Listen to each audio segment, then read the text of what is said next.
नमस्कार। मैं बलराम सिंह। अभी देश में एक ज्वलंत मुद्दा चल रहा है।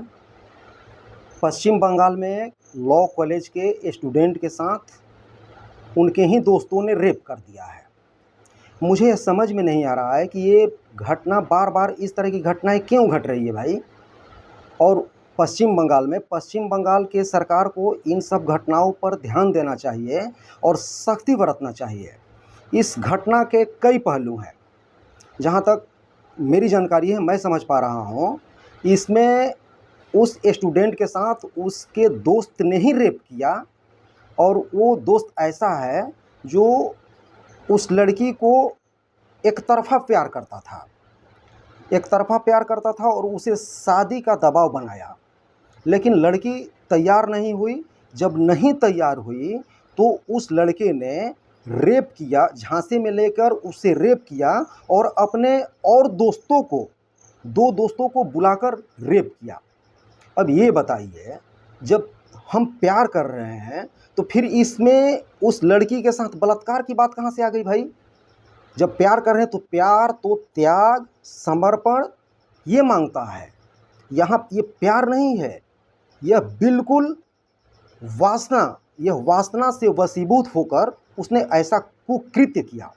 लेकिन ठीक है, चलिए, जैसी सामाजिक परिस्थिति बनती है वैसा तो होते रहता है, लेकिन इस पर सरकार को बहुत सख्ती से ध्यान देना चाहिए और इन सब कार्यों को, इन सब कुकृत्यों को रोकना चाहिए। लेकिन दूसरी बात ये भी है, जब वो दिल्ली वाली घटना हुई थी, निर्भया कांड, उसके बाद सरकार ने इसके ऊपर बहुत कड़ा कानून बनाई और इस कड़े कानून का, जहाँ तक मैं देख रहा हूँ, उस कड़े कानून का कोई भी फ़ायदा नहीं है।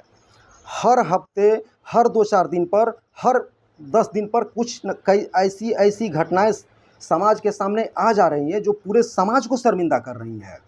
अभी पश्चिम बंगाल में ऐसा हुआ, अब इसको फिर राजनीतिकरण कर दिया गया।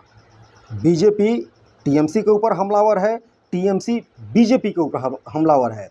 लेकिन टीएमसी और बीजेपी से हमारा लेना देना नहीं है।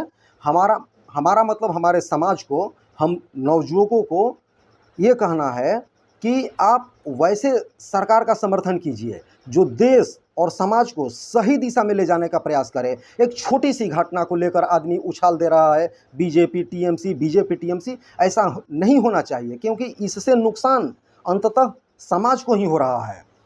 और मैं ये कहना चाहता हूँ कि इस पर सरकार को पूरी तरह से सख्ती बरतना चाहिए। धन्यवाद।